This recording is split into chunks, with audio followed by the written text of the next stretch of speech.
Let's hit the high road.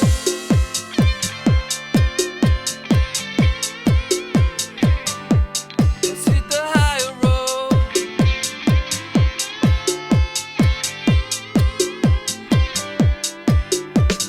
It's the first touch, strong connection. It lays deep in your soul. Feel the kindness, strongly. Hi, this is Nancy Yeareld, and welcome to Nancy's Psychic View on the High Road to Humanity. And today I have one of my favorite people here. Marie D. Jones is back on the High Road, and welcome back to the show, Marie.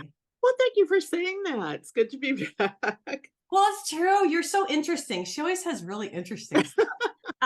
This is a cool book. I know I always say this, you guys, but I don't have people on here that don't have really great books. And hers is the Afterlife book. And I'm holding it up if you're watching me on YouTube.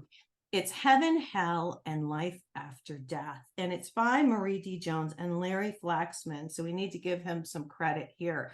We're going to be talking about heaven. We're going to be talking about hell. We're going to be talking about reincarnation and all these cool things, you know, what happens after we die. I've got questions on cremation. I mean, she covers so much in here, and there's pictures. I love that there's pictures, illustrations in here. I think it's so classy. But let me read a little bit, if you guys don't know who she is, about Marie.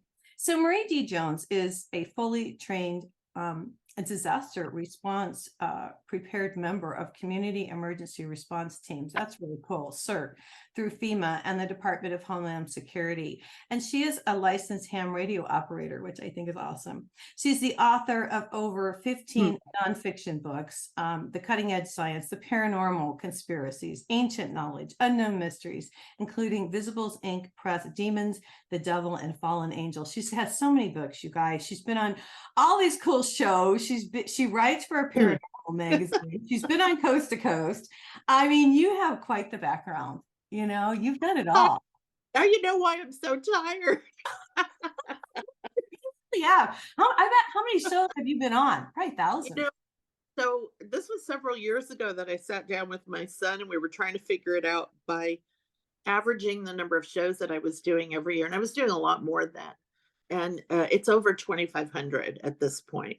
I haven't been doing as many because I have not been writing like I was doing 2 nonfiction books a year. So the radio was constant, and now it's like a lot of the shows for this book, Larry is doing whatever time that he has, he does those shows.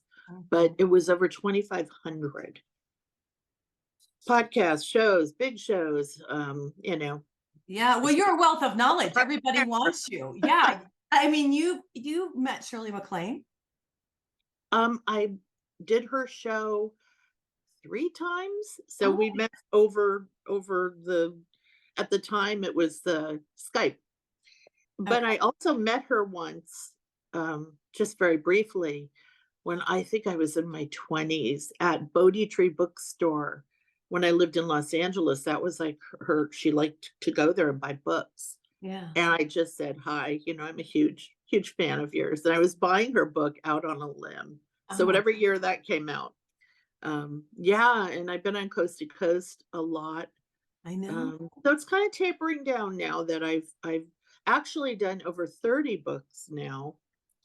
And I haven't. And I read that they need to change your bio. Yeah, I know. It's like I think they get sick of me updating it. No, I think it's, but this one, I just want to brag a little bit because, man, you cover a lot.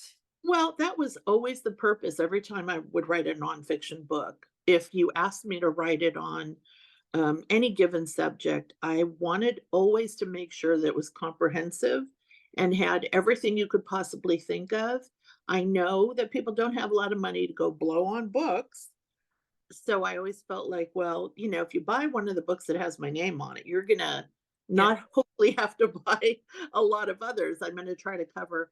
And it's really hard because like the subject here, it's really, you know, life and death. And so a lot of things that people might not normally put in an afterlife book, I felt like if we don't really strive to understand death and what happens when we die and how we treat death in this country and in other countries, I felt like we're not really going into an examination of the afterlife with all the I don't want to say ammunition, that's the wrong word, but with all of the knowledge that we Information. Yeah. you Well, know, yeah. You said the big question, of course, everybody asks is why am I here? yeah. Are we alone in the universe? And is there life after death? And that's true. Everybody asks those questions, right? And they all are kind of tied into the great unknown. I know. Well, and I learned a lot from your book. Okay. Good. I really did. I mean, and I didn't even get through all of it. I got through most of it. You can see on my little page. I do the corners. People probably hate that I do I that. know. I still do too, and I get yelled at by all these. Do that. You still read print books? But you know what? To be straight with you, I mean, look, I have to go through it and I underline and I need the book. I'm an Me old-fashioned too. girl. I like Yeah, the book, you I have know, about 2,000 books on my Kindle that are just sitting there. right? And and I just still like the idea that I can that this is something that long when computers are gone or there's an EMP and nobody can get on their cell phone. They You can can read your read book. it by candlelight, people. That's so funny. It's You true know? though. It's absolutely true. I went yesterday and bought extra candles. Anyway, I don't know why. I just felt the need. So I started to say you talk about hospice, and I didn't know this. This is so interesting. Now check this out. Dying was considered a failure of the medical system at the time. So those who were terminally ill were not welcome in hospitals. So Yeah. No. that's how hospice was born. I did not know that at all. Yeah, and it's amazing because it's something that's almost a given today that when your loved one or yourself gets to a certain point in the journey, hospice steps in. And I think, if you look at our medical world, um, it, I'm not a huge fan of current medicine, and I'm not a huge fan of modern Western medicine at Right. all. The way that death is treated, it's take this pill, that one doesn't work here, take 5 more. We're going to prolong your life, but it's not going to be a good life. It's going to be an awful life, but we're going to prolong it as much as we can. And how much money can we make off of you while we do that? Exactly. And they never get to the root of the problem because they don't want to Yeah. get to the root of the problem because if they did, then you'd be cured and you wouldn't be worth any money to them. Isn't that Well, and the other thing too is that the way that we treat our elderly in the Western world, it's not that way in the Eastern world and still in a lot of European countries where you have multi-generational families that still live together and take care of each other. But it's really sad here in the Western world. Once you hit a certain age, you're invisible, you're sort of removed from society, you become a problem to your family sometimes even. we don't take care of our own. No, and the funny thing is that the people that are doing that haven't quite figured out yet that they're going to be that same age if they're lucky to live that long. So Mhm. they're perpetuating something that is going to come back on them. And I feel like when we look at other countries and the way they treat death and their elderly with so much respect, and we laugh at them like, oh, I you're so don't. I don't. no, not at all. But it's like, oh, they're so third world or whatever. Really? Well, and that's what we need to change. I'm gonna agree with you. I want to say a couple things. And I said this on the show. I hate that I'm repeating myself, but I was watching TV, the news, I guess it was day before yesterday, and they were showing this woman, she was in her 60s, and this young guy was beating her with her cane in the subway. I don't know if you saw this in New Oh York. no. Ugh. And it's just like there is no respect for the elderly. And, I have to be honest with you and tell you that the most interesting people, of course, I'm an oddball, but most interesting people to me have always been the elderly because they've lived so long They've and been have through so many stories to tell you. You know what I mean? yeah. I Yeah. agree. I also heard that the baby boomers are the biggest, make up the biggest chunk of the population right now. And I mean, I'm in my early 60s. I'm 61 and I've been so lucky to live through the 1960s the Mhm. 70s, the 80s. I mean, I've lived through these 80s incredible. were the best years. Yeah, they were. And so I talk to young people today in their 20s, 30s, and they do not have a clue about how rich the decades before they came along were. And I feel so good, and a lot, like you said, a lot of the people that I really relate to and talk to have that experience to base their lives on now. Well, And that's how the we learn. wisdom. Yeah, well, exactly. That's how we learn. And that's what it needs to come Yeah. down to. And that's why there needs to be such a respect. Let's talk about some of this stuff. You talk about, I mean, she covers everything, you guys. Embalming, obituaries, Oh, I know. calls. Now I Yeah. want to, okay, so I won't get into everything, but burial versus cremation. Okay. Now here's one thing I should have known, but I didn't. But the Catholic Church prohibited cremation, but later changed its policy to be cremated after funeral rites are performed Right. on the body. So they wouldn't let it do it. But the other thing is the environmental, I can't talk there, environmental effects of cremation versus burial. What Yeah. did you find out? What'd you find out about this? Tell the Well, audience. you know, we got to bury all these bodies somewhere. Right. So there's that environmental problem. But with cremation, there's also the process of it, which creates a lot of pollutants. And what do you do with all the ashes? And I think there's pros and cons to both. And I know that there are companies, and I think I don't know if I mentioned the name of companies that are trying to, Yeah. better forests in California, where they're trying to do more sustainable or environmentally friendly Mm. cremations. Like in that case, you can choose a tree in one of their forests and you turn it into a memorial. I think that's a great idea. Yeah. Um, but bodies have to be buried. They rot. Now, the only good thing about that is that it's organic. But But what what are about they the buried? coffin? The coffins, Exactly. They're buried in coffins that are, not necessarily biodegradable like the right. body. And you've Yeah. got to think about how many people die every year. So, but then with cremation, I know that in a lot of countries, and I know here in the United States, a lot of states have said no to spreading ashes. Like when I grew Oh, up, I remember really? you could throw ashes in the water, you could go to the ocean, out in the woods, wherever the Yeah, I've place done was. it. Yeah, and now it's like a big no-no. And I guess I can understand if everybody did it, it's pollutant in the Come on. water. I'm Uh, so Marie. I don't know. Let me just say this. When my sister died, I have to be honest. My sister died. I mean, it only fills up an urn this big. yeah, I mean, yeah. so it's not that many ashes. And then I'll just bring this up because I want to know what you're feeling on. So I was mentioned it to my daughter, I don't know, the other day about how I spread my sister's ashes down at Big Bend because it's a beautiful park and there's the Rio Grande and it's green. And so nobody knew I did it. I just took, everybody got a little piece, we all got a little Right, piece yeah. of it. And so that's where I put, and then my daughter says to me, I don't want to be broken up like that. And I thought, Isn't that bizarre? You difference does it did. make if It's she goes, just your yeah, ashes. yeah, I think I know some families that take the urn and they put it up on the mantle of the fireplace or whatever. And if you, I think it's mainly like if you go out into public parks or yeah, but on you don't need somebody's to do private that. property.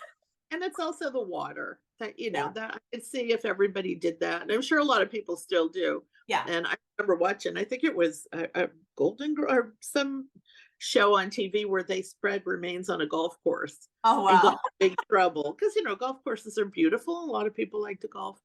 But yeah, though it's not the bodies necessarily that create a problem, it's the coffins. And a lot of coffins are not made out of wood.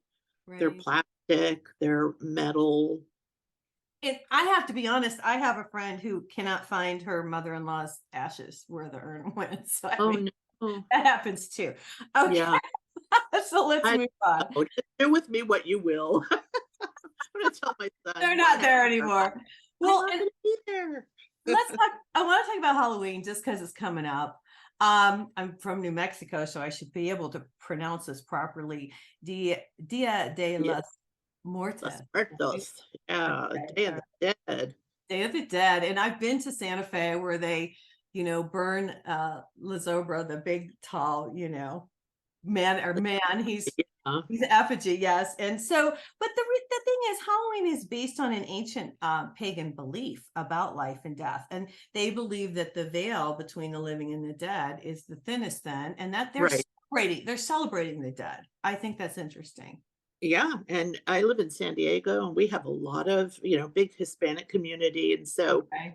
our, Dia de los Muertos celebrations are as big as the Halloween, and it's funny because the Halloween celebrations that we have become more about the kids and getting candy and dressing up, and I think a lot of people don't realize the roots or the origins of all of those sort of, the symbolism behind Halloween, and yet the Hispanic community, they're more directly tied in to the whole death and life and how the two Correlate. worlds can Yeah. overlap and how you honor the dead.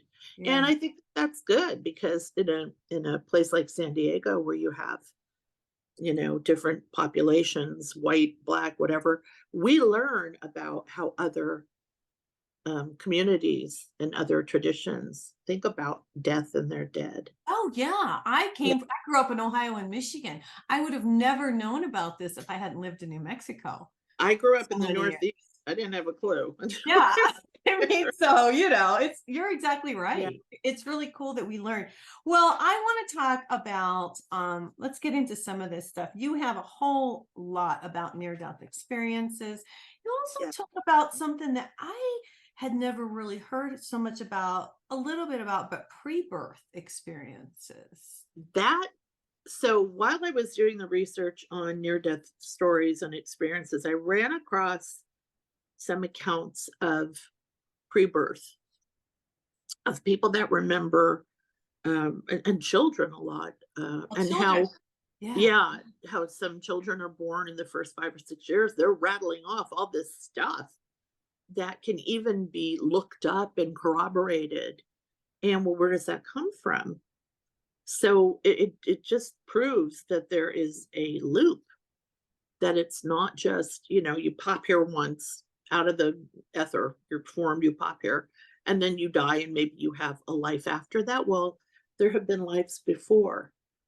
So why would you not have similar visions and experiences of the pre-birth as well as the afterbirth? Mhm. Yeah, that kind of surprised me too. And then I thought, well, that makes sense. Yeah, well, it did.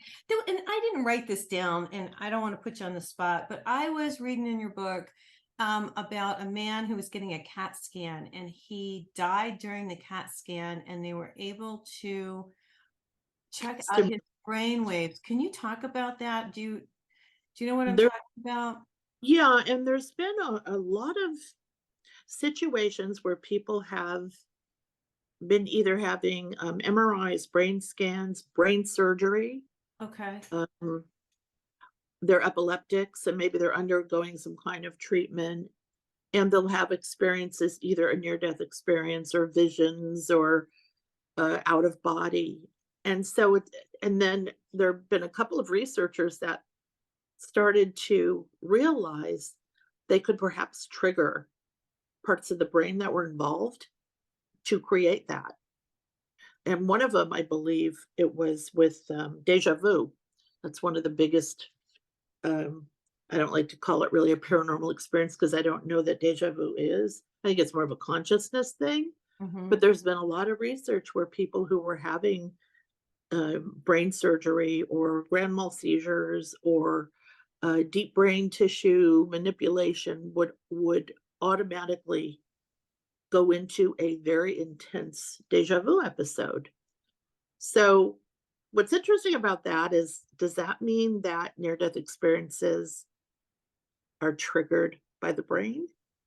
Or are they real things Yeah. that involve, parts of the brain that maybe during normal waking life are not really turned on and active?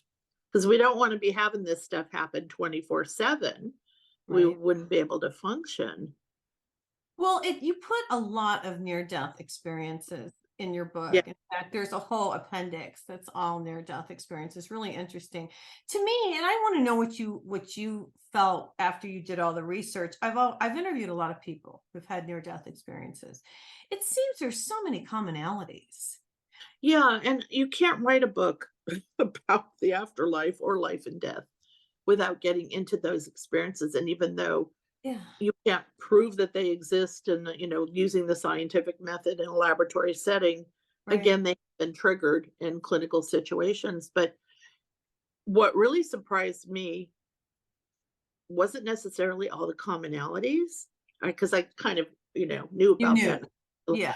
But there were some that were really kinda off the wall and different, and Well, tell us a couple. Do you mind? oh Anyone god, that comes to if I could mind pick or one that you think? yeah, negative. So most people, when they have a near-death experience, they come out of it feeling empowered, very positive.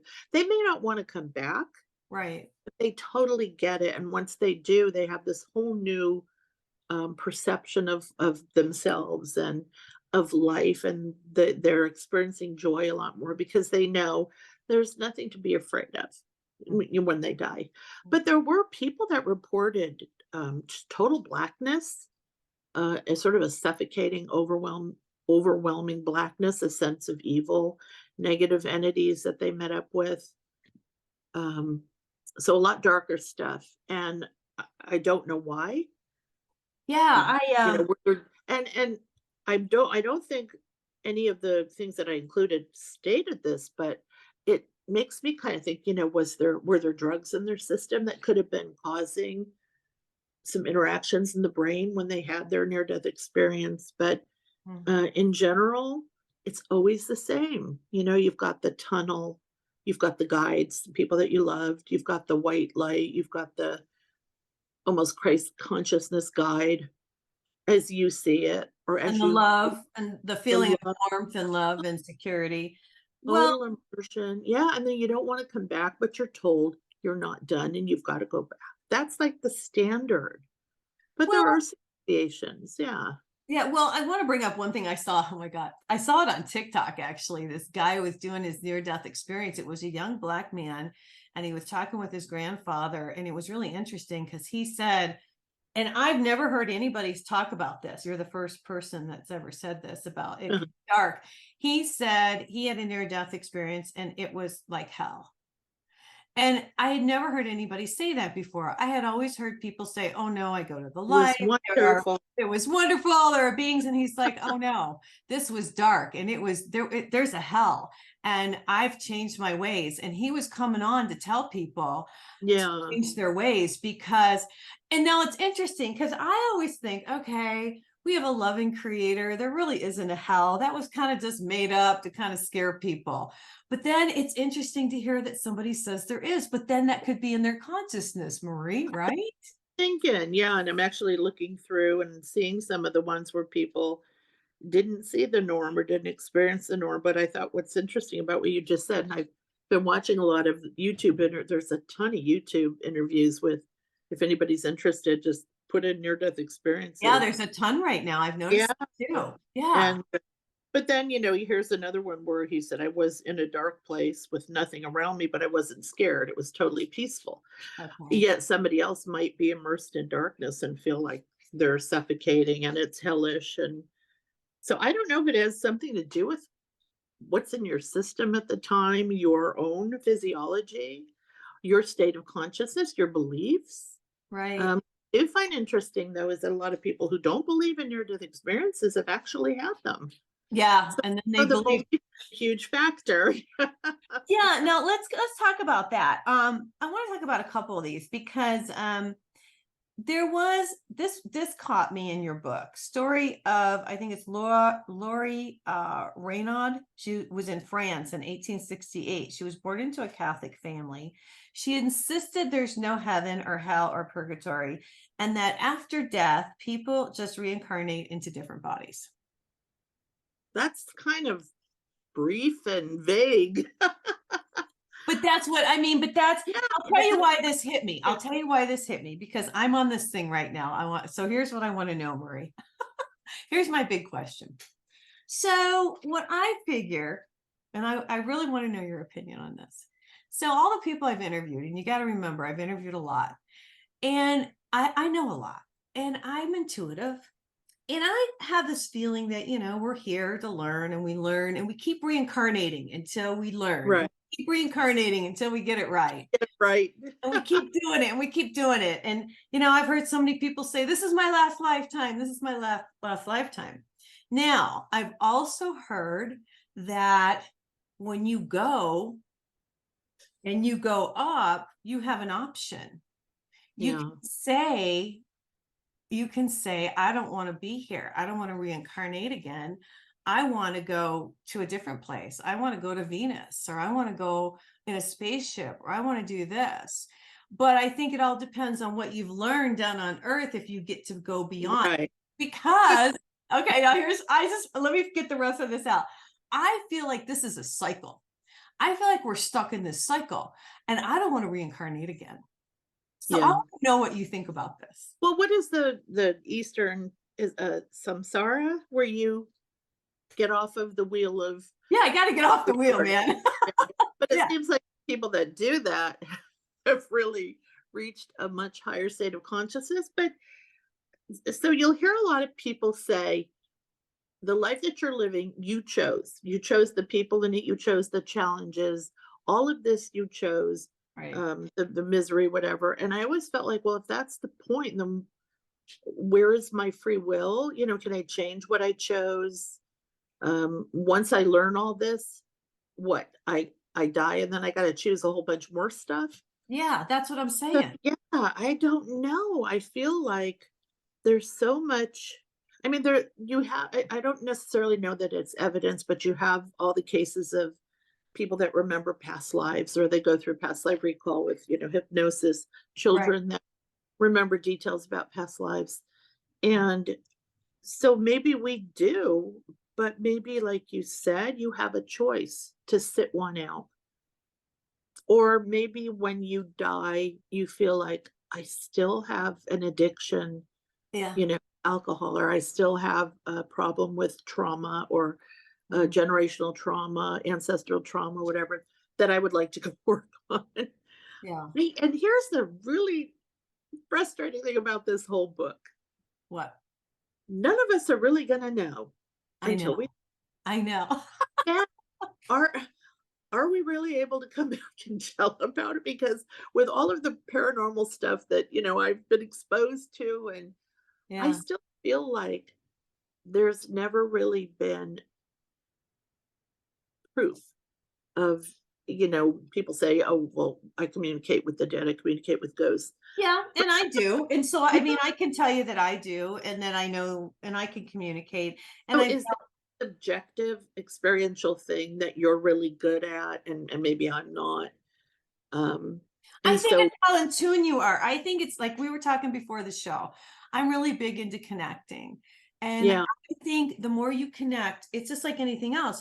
We're like radios. And this is frequencies, yeah, this is yeah, our antenna, dude. And I figure I'm getting the downloads from the right, source, right? right. And I'm going for the good energy and stuff. And it feels like it's so healing. And then I get information, and I feel like it helps me grow as a person, to be straight with you. Yeah, yeah. Now here's the biggest challenge for me with all of this, is that a child that is born into just abject poverty and dies by the age of 4, did that child choose that? Yes, And I think yeah, so. I think and so. so it's hard for me and a lot of other people to wrap our minds around that. To Yes. wrap our minds around the idea that that consciousness Well, made the choice to not just for its own evolution, but possibly for the evolution somebody of everything else's, around it, right. around that person. For people that find this tragic and it propels them to want to do some good in the world, for the family members that are affected by that death. And so, you kind of have to build up on that one little concept that is hard for you to grasp. And you can start to accept it like, oh, okay, okay. I still don't want children to die in poverty. There's still going to be that part of us that doesn't want that. But perhaps it is all a part of a plan Of that a plant, right. Yeah. we just don't grasp because we're only one small we are a part of all of it, but it's like a hologram, we're like one little piece of it too. Yeah. Well, Yeah, and like you were saying, I think a lot of this is karma. Like if I killed somebody in a life before, then maybe or if I maimed somebody, then I would right. come back in a wheelchair or something like that. Or maybe, like you said, it's not so much that person, but the other person has to learn empathy. Yeah, What yeah. I mean? And so they're used as a tool. Maybe they agreed before they To came down. be a victim of a crime or something. Yeah, Yeah, and I know that may sound crazy, but yeah, and if you look at it exactly, like, that why would way, you choose that? But in the grander scheme of things, right. and if your consciousness knows that there's really no death, I could And see wanting to experiment with, okay, I'm gonna be a victim of crime in this life, and I'm gonna learn things that need to be, but I'm also gonna serve as a catalyst for other people around me to learn from that experience. And I could see that. And I mhm, think that that's really hard for a lot of people because they'll say things like, well, why can't we learn the lessons right now? If you rape, if you kill, why can't yeah, you get punished right now? Because we really don't have a real good, justice system or criminal mhm. system. Why do we reap what we sow Well, later? You yeah, and know, I'm not sure, but again, if our consciousness transcends this one little lifetime, which is like a little parentheses, then it makes sense. Because well, yeah, I think we're like trained to see things on such a tiny scale that we often don't see that huge, bigger picture that the we bigger are picture, embedded. yeah, yeah. Yeah, Well, and we all have, and I want to touch on soul contracts because that's what we're talking about here. yeah, We're yeah. talking about a contract that we had with another person that we would come down and we would try to work things out that we couldn't have worked out in the past life, or maybe we did each other wrong before. So we're going to come back and try to do it right. And And sometimes so, group of people that you make a contract with, or large groups of people, that's kind of mind blowing to me, you yeah, know? yeah. Yeah. Well, there's something else I want to talk about that really hits me. And I don't know if I read this or if I had somebody on the show, but I want to mention this to you because you're so knowledgeable. I feel like there's different levels in heaven. Okay. So, Mhm. or wherever of consciousness. So Yeah. wherever you're at when you die, whatever you've gotten to, then you go here because that's where you're at. But then I think that people who just didn't get it or maybe did really wrong, because there's a lot of nasty, evil people out there. And Yeah. I don't think there's a hell. I want to know what you think about this. I think that um they have to deal with their own sins or their own whatever they did wrong, on their own, and deal with it in their own mind. And I think that's the hell. I totally agree with you because I've written a couple of books where I get into the history of the concepts of heaven and hell in terms Right. of religions and you can kind of see, I mean, they're all based on observations that we made when we were primitive and how stuff grew in the summer and then in the winter it was all dead and here it came back again in the spring. And so everything is sort of pagan in origin. So those concepts to me, they're fascinating because I think that even, the Jewish, the Christian, the Eastern concepts of heaven and hell, if they even have one, you can see where they came from. They'll have a common theme. But I feel like if somebody is doing really bad, awful things and we call them evil in this lifetime, and I can think of a few, Mhm. wouldn't hell be for them Yeah. having to repeat this, not ever escaping whatever demons haunt them that make them do these awful things? Hell could be coming back as a victim of their own um, And things that they did in the life before. And right, that so if you right. go to this place where you're burned alive and punished, you haven't really learned anything. Yeah, I don't think that's it. Yeah, I think I think you can't get to it's the next Groundhog Day. level. It's Yeah, Groundhog Day. You're gonna still be an evil idiot in the next go round, or karmic, retribution, karmic justice, whatever you want to call it, you are going to be on the flip side. Mhm. And that would be enough hell for me. Like Mhm. we talked about this before the show. I don't want to come back at this same level I'm on. Right. I don't want to, no, like I want it to I be think a we little do.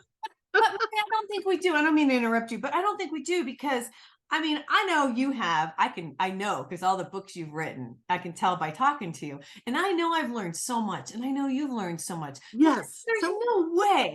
I mean, we have to have elevated a little bit here, but I mean, I'm hoping for it. But now you also, this was interesting. Her book's really interesting. You guys got to check this out. Okay. You put in there the word reincarnation comes from the Latin term to take the flesh again.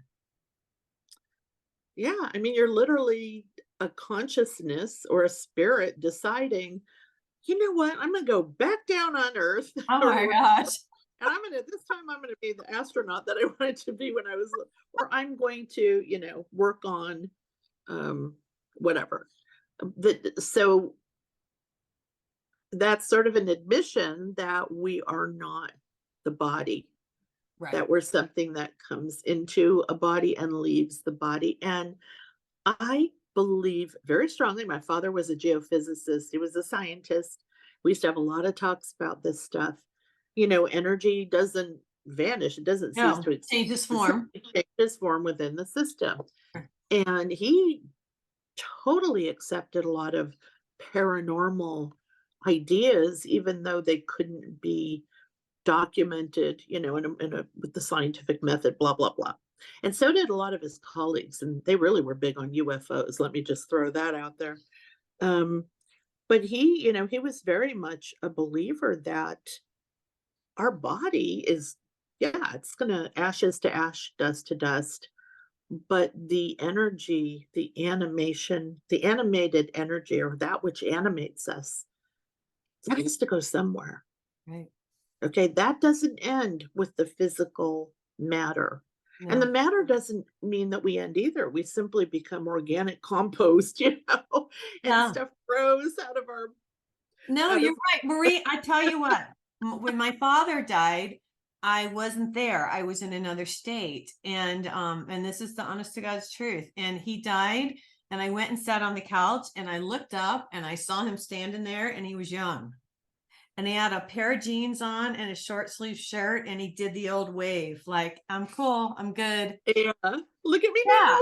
And and so I know, and I do talk to but my thing is, I feel like this is what I think. I think a lot of families are old families and they're old Yeah. family money, and they continue to reincarnate into the same families.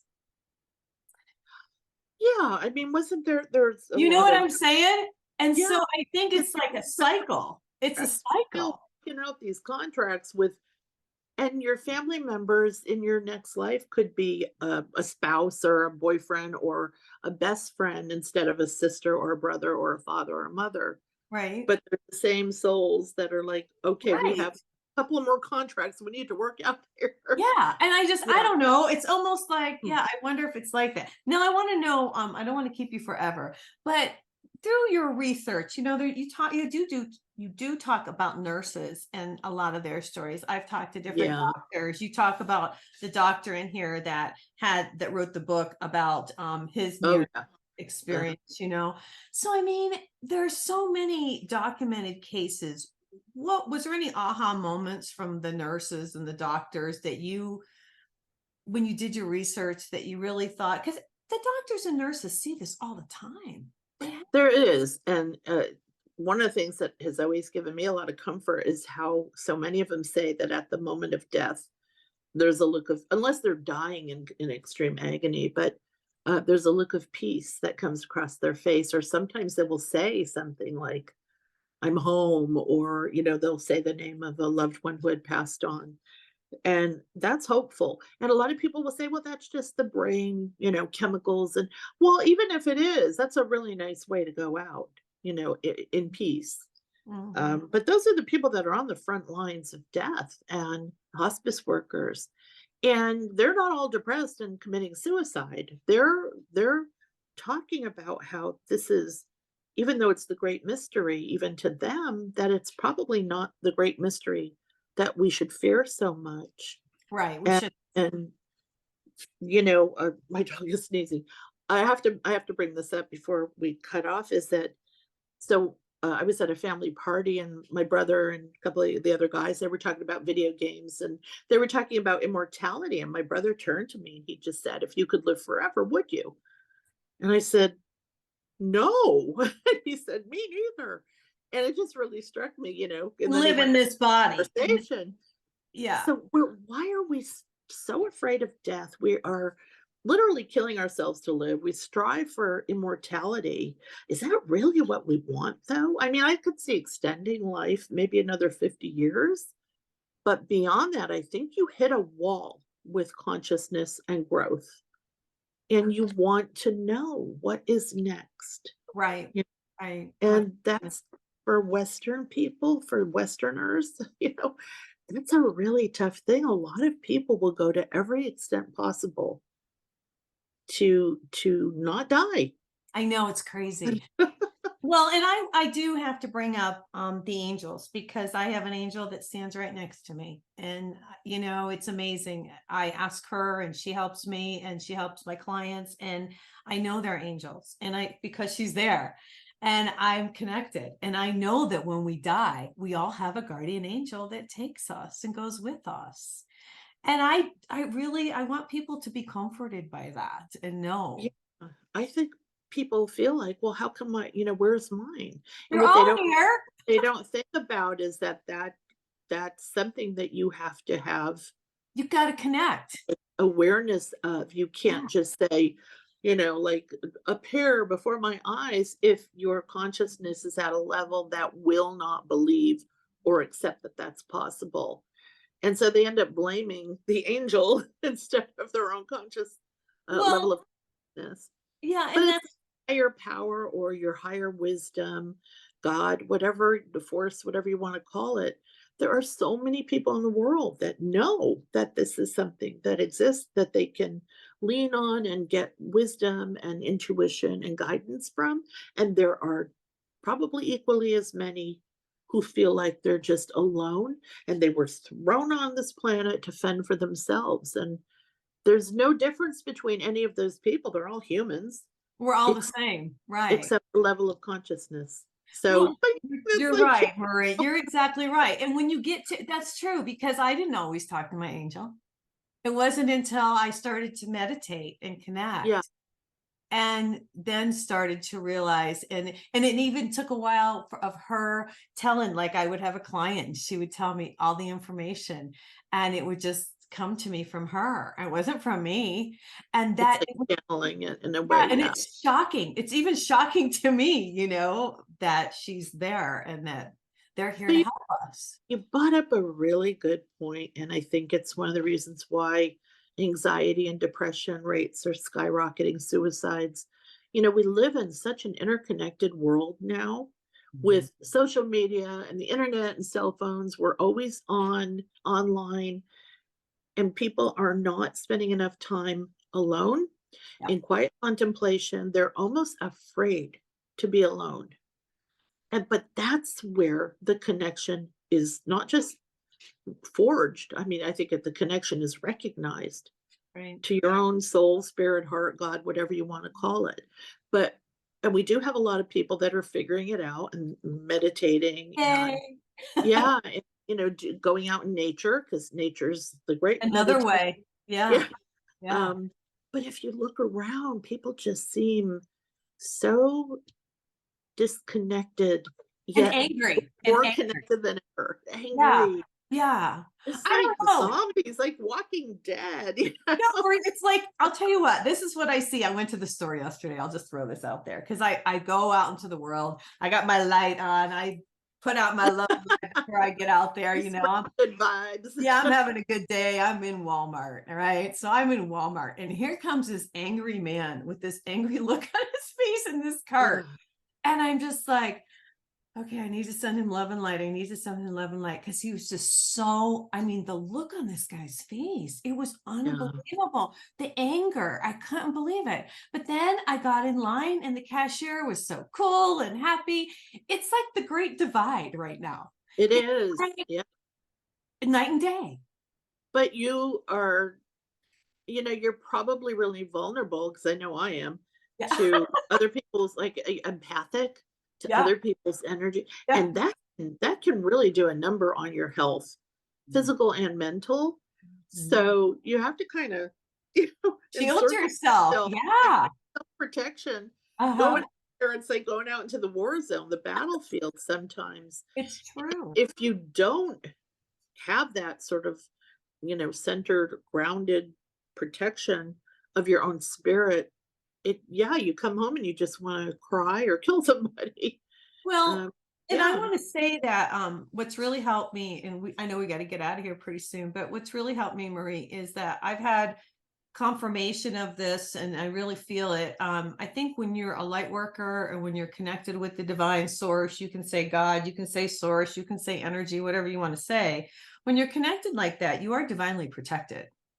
yeah, And I do feel, and that took me a long time too, to realize that. yeah, The yeah. people like yourself, who are down here on this planet really trying to make it a better place and contribute, we are protected. We are divinely And protected. I also think we find each other. I mean, I Yes. can't tell you how many times in just the last few weeks I've had people message me out of the blue with some obscure thing, and it's like, yeah, well, me too. You find the people that are vibrating at the same level. Mhm. And that's really cool, because it's like building your tribe. So you don't feel so alone, and you're combining all that good energy. One person, like, I love Dr. David Hawkins' Power versus Force, one of my favorite books of all time, where he talks about how the consciousness level of a Christ or Buddha or Krishna can offset the lower consciousness levels of millions of people. Yes. So as enough people rise in consciousness and kind of come together, you feel like, hey, we can offset a lot of the negative stuff going on. And that's where things like social media and Facebook and the internet is a good thing. Yes. So you don't feel like you're out there, all alone in your light bubble. Yeah. And then you're There's a lot of us out there. right. I mean, that is like, well, we're not in a light bubble, we're in a light field. Yeah. And I'm now seeing the field around me and all the other people in it. And it's, being able to try to hopefully welcome other people into that field. And I have said this a few times, and it kind of hurts to say it, that there are some people I don't know that you could ever help rise in conscious awareness, that they have to have something happen to them that will do it. It's like, an alcoholic or an addict has to bottom out. You can't tell them stop drinking, stop using. That has to be something that happens to them that makes that choice. But you can be a facilitator, you can be someone who inspires, Mm-hmm. someone that, they can, Example. yes, an example. And so yeah, I that's think what I if think we're all doing. Yeah, I think so too. Well, that's what I'm hoping for. Me I'm too. Marie, I I gotta tell you, this book came out this year. I mean, It did, yeah. how's it been doing? I mean, I'm sure I'm it's done doing very really well. well. It's funny because I have another really good friend of mine, Nicole Strickland, who just released an Afterlife book as well, and they're both doing really well, because I like those 3 questions, are we alone? Is there life after death? And what happened, or, what's the other, why are we here? Why That are one. we here? Yeah, I Uh, started to look for my notes. Yeah. Yeah. Everybody is interested, whether you believe in this or not, you're gonna wanna see what other people believe in. I think it's a hugely popular topic, and I really would love to see people. I- the unknown is scary, but if we could stop hurting ourselves and each other because of our fear of death, I think that would be really, really good for humanity. Yeah, You know? we just don't handle death well. And it's No, really, it's like you said before, and I want to reiterate this, not to be weird or anything, but I've got some stuff that I want to do before I go, but I am not afraid to go and I'm looking forward to it. yeah, You it know, should be. it Yeah, it should should be be. like that.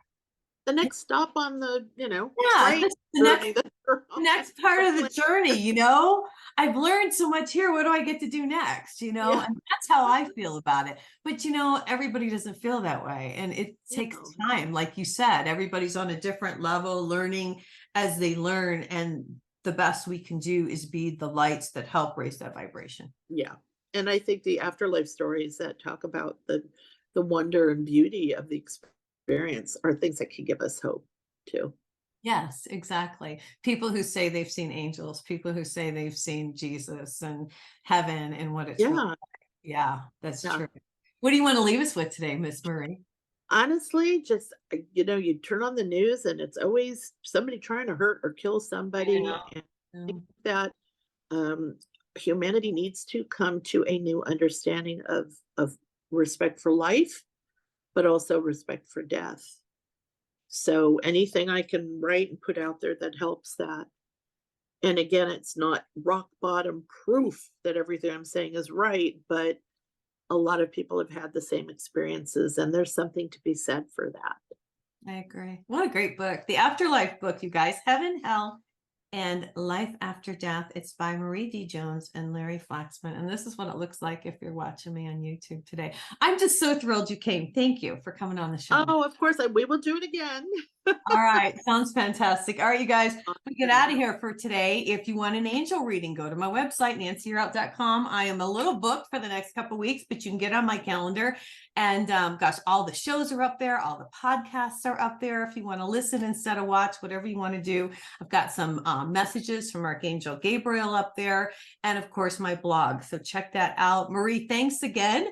I hope Thank you so much. Always a blast. it's fun. All right, you guys have a terrific week. Everyone take care and God bless.